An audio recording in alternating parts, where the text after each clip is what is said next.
I asked my parents for a typewriter when I was in second grade and got one, and would type up stories about, or type up letters mainly to my relatives, mainly my grandparents, about what was going on in my household. So I was reporting back in second grade. In high school, I worked at starting as a junior, I worked at the high school paper at John Marshall High School in Oklahoma City.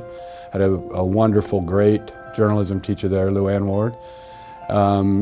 For my journal, and then when I went to OU and started working at the student paper.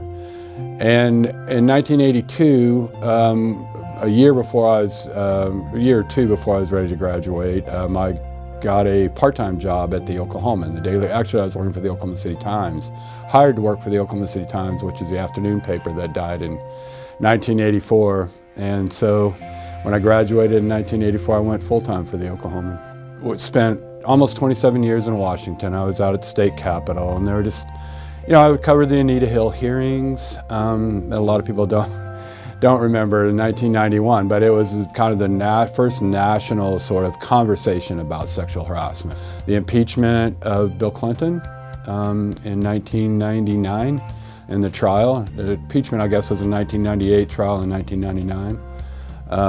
All kinds of campaigns. I've been to 15 national political conventions. I've been on presidential campaigns, U.S. Senate campaigns, U.S. House campaigns, gubernatorial campaigns.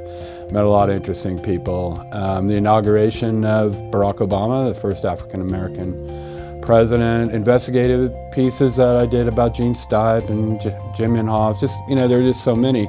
But late in my time in Washington, there was an effort to get the Medal of Honor for an Oklahoman who died in Vietnam in 1970. He was a very young man. And in the fog of war, this story never got told. Until later, because of the internet and some bulletin boards, it got out, and his mother found out. She was still alive. And she decided to begin this very long, arduous journey towards getting him a Medal of Honor. So it was a very, very moving story. I got to meet his family, talk to his sister, and unfortunately the mother died not long before he was given the Medal of Honor. But I was at the White House for the ceremony where President Obama presented the Medal of Honor to his family, and it will always be one of the highlights of my career. I've been very fortunate to have the career I have, and to have it be recognized in this way by my fellow journalists in Oklahoma is just an incredible honor. And to go in with some of the people that are also going in this year, and to be in there with people that came before me, people that some of whom I still work with, that I'm just every day impressed with still at the Oklahoman, I just really can't express how satisfying, gratifying this is.